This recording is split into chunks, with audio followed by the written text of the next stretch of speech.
¿Qué tal? Es un gusto poder compartir nuevamente este espacio que nos propone la Iglesia para poder acercarnos al texto bíblico y buscar lo que el Señor tiene para nosotros. Siempre digo lo mismo, creemos que cuando nos acercamos al texto bíblico, el Señor habla a nuestro corazón, su espíritu nos guía. Hay una frase que dice que cuando nosotros nos acercamos al texto bíblico, es el Señor el que nos lee, su espíritu nos lee desde el texto a nosotros. Porque no es simplemente una lectura interesante, estamos hablando de el obrar de Dios en nuestra vida. Así que les invito a que podamos empezar con una oración, pidiendo justamente a Dios que haga esa obra maravillosa en nuestra vida, esa obra que solo Él puede hacer, de hablar a nuestro corazón, de invitarnos a pensar las cosas de otro lugar, a actuar de otro modo, a que nuestra vida se desarrolle de otra forma, con su guía, con su apoyo, con su fortaleza. Así que oremos, ¿sí? Y empecemos esta lectura que vamos a hacer hoy. Señor, te agradecemos por este momento en que podemos orar, que podemos traer nuestra vida a tus pies. Señor, te queremos pedir en nombre de Jesús que vos nos hables, que vos cambies nuestra vida, que hagas esa obra increíble que haces vos siempre en nosotros, con tu amor, con tu poder, con tu espíritu, Señor.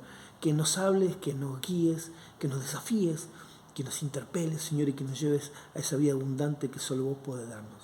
En nombre de Jesús te lo decimos. Amén. Y yo les invito a que podamos ir al libro de Nehemías, que está en el Antiguo Testamento. Es un libro muy interesante, que a mí particularmente me emociona.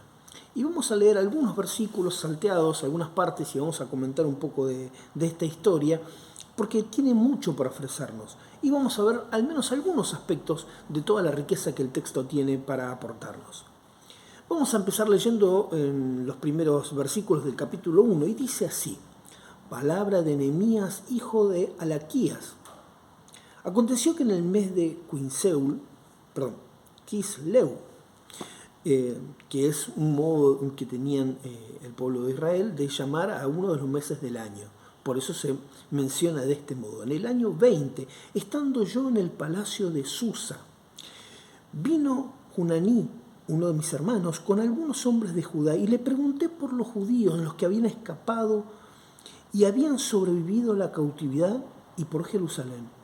Y me dijeron: el remanente, los que sobrevivieron a la cautividad, allí en la provincia están en gran aflicción y oprobio, y las murallas de Jerusalén derribadas y sus puertas quemadas a fuego.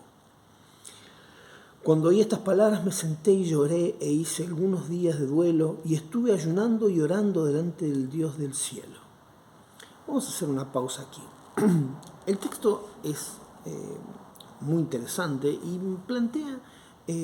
se plantea en un contexto muy particular, y es que la ciudad de Jerusalén, el reino de Israel, el reino del norte y el reino del sur ya habían caído.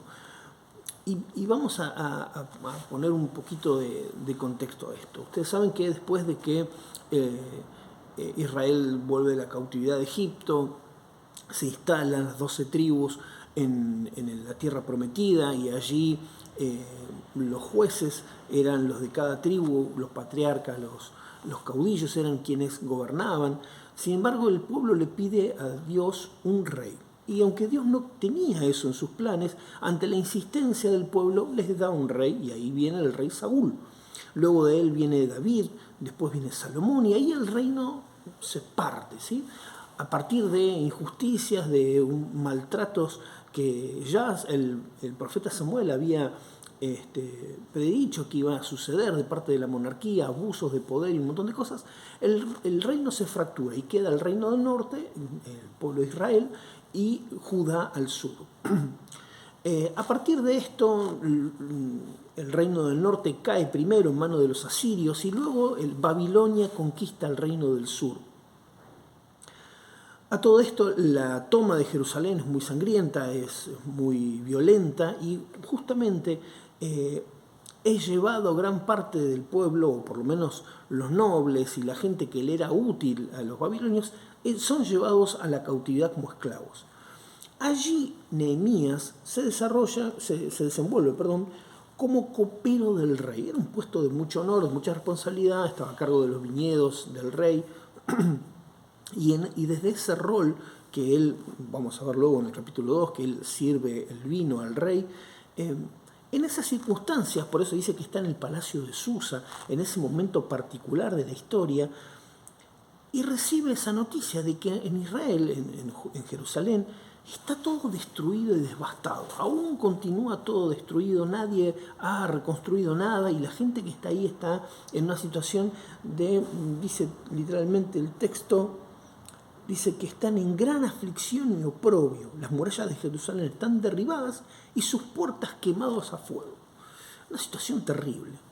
Y esto desmoraliza a Nehemías. Dice que hace ayuno varios días, no tiene ganas de comer, se siente con una tristeza, llora delante de Dios, hace una oración en la que él reconoce que si han llegado a esas circunstancias porque se han alejado de Dios. Y yo siempre digo que no es simplemente un alejamiento religioso, ¿sí?, de irse detrás de otros dioses, sino que ese alejamiento de Dios también alejó al pueblo de su prójimo, de ser responsable de lo que sucedía, de hacerse cargo, de transformar la ciudad, y el pueblo, el reino, fue degenerándose, fue degradándose a una circunstancia de individualismo, de desprecio por el otro, y en esa circunstancia, lejos de Dios, terminan cayendo en manos de un imperio que estaba creciendo.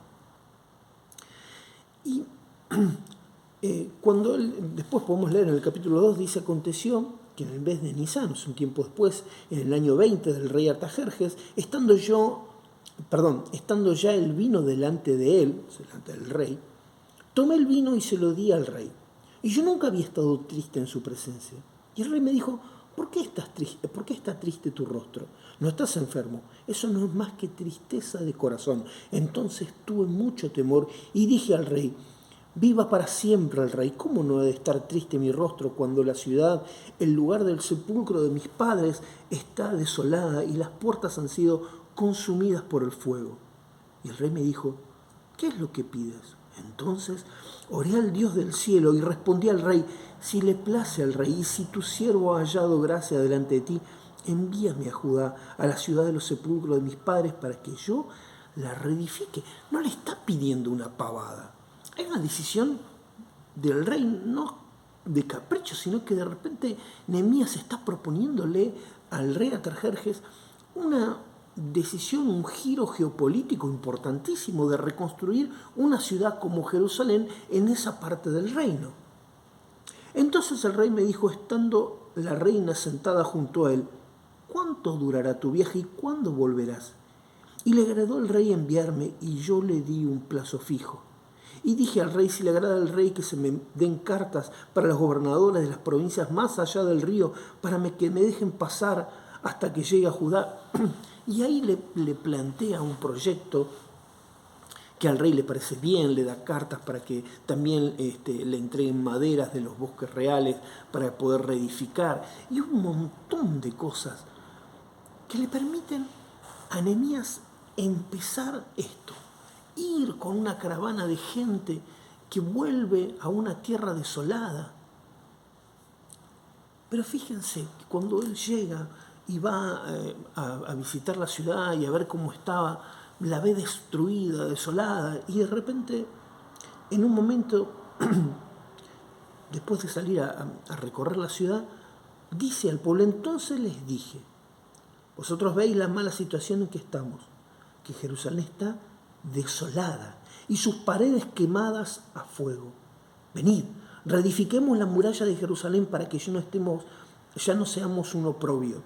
Y le conté cómo la mano de mi Dios había sido bondadosa conmigo y también las palabras que el rey me había dicho. Entonces dijeron: levantémonos y edifiquemos, y esforzaron sus manos a la buena obra.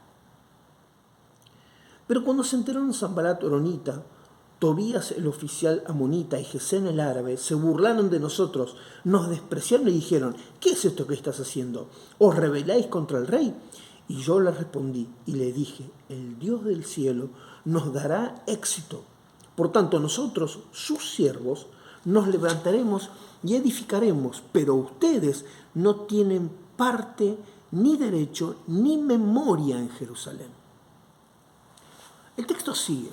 el libro de Nehemías es interesantísimo y cuenta ese proceso de reedificación de la ciudad, cómo cada uno se esforzó y tomó una parte, y frente a la amenaza y al riesgo de que estos personajes de los que recién leímos los invadieran y los mataran a todos, trabajaban con haciendo la obra de reedificación con las armas para defenderse al lado, cada uno, cómo Dios los bendice, cómo vuelven a leer la ley del Señor y se vuelven a Él.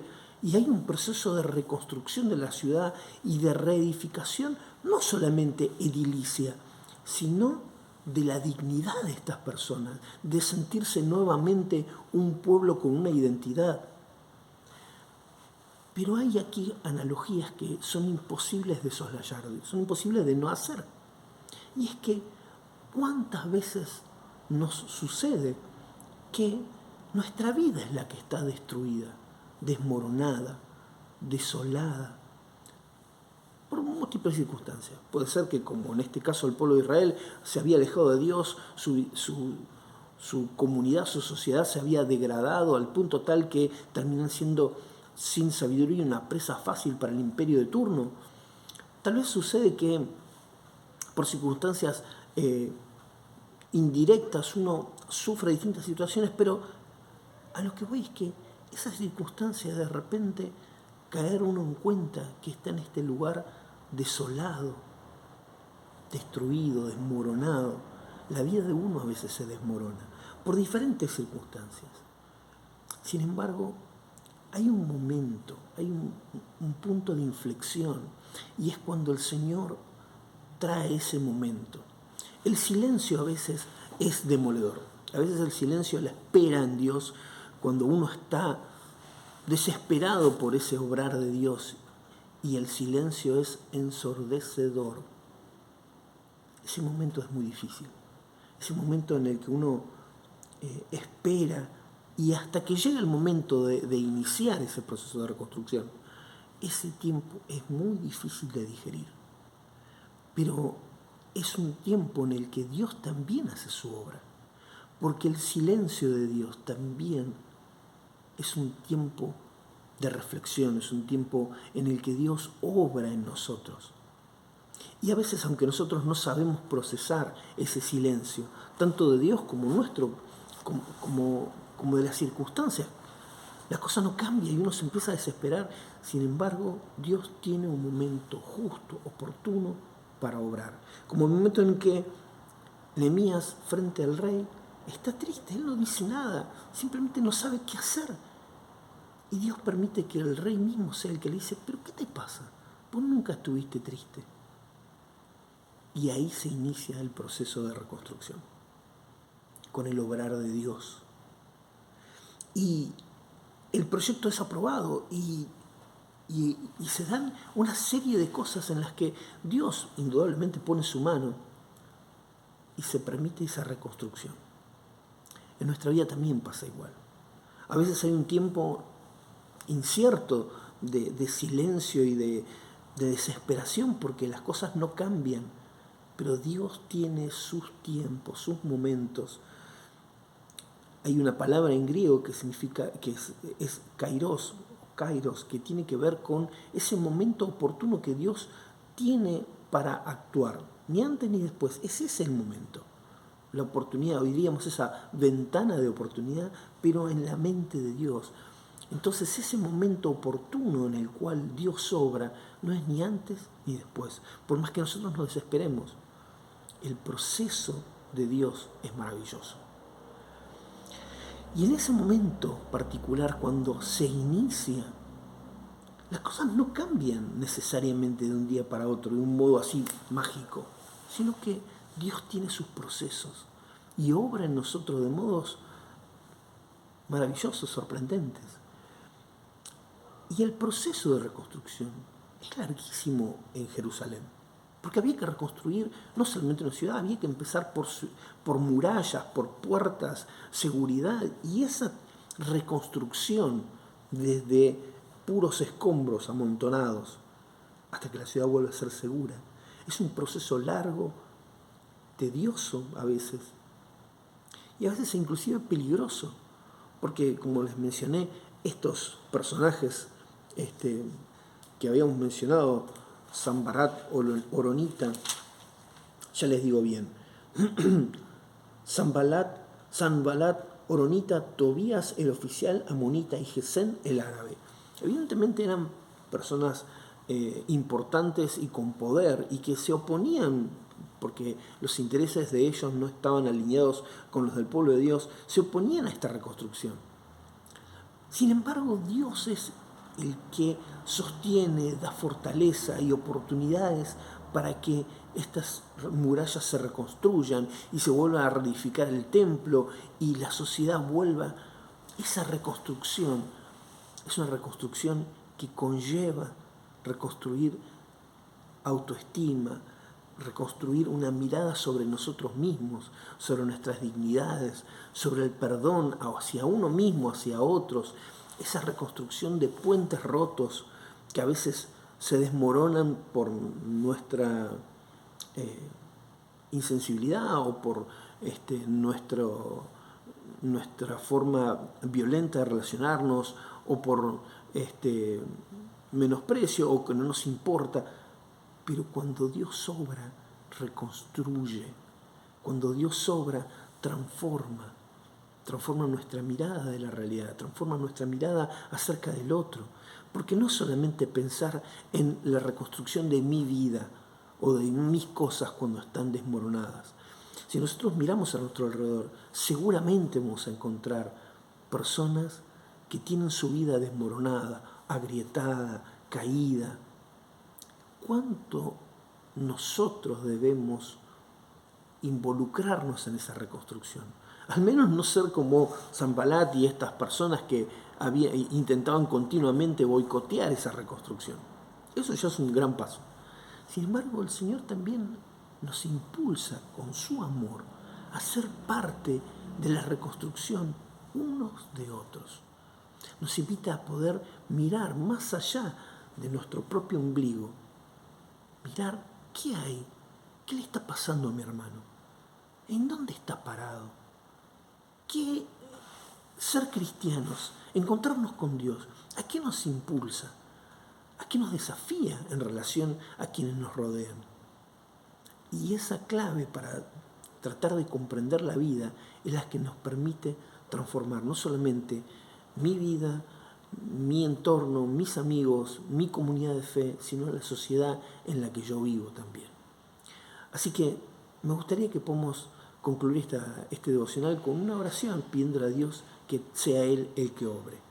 Señor, te agradecemos por las circunstancias que nos tocan vivir, te agradecemos porque también vemos en la reconstrucción de nuestra vida, vemos tu obrar, Señor, y aprendemos de vos, de tu amor, de tu misericordia. Te queremos pedir que también nos des de tu amor y de tu misericordia para quienes nos rodean, para nosotros poder ser fieles hijos tuyos, discípulos de tu amor, Señor, obrando en la vida de aquellos que están cerca nuestro. Gracias, Señor, te lo decimos en nombre de Jesús. Amén. Dios te bendiga.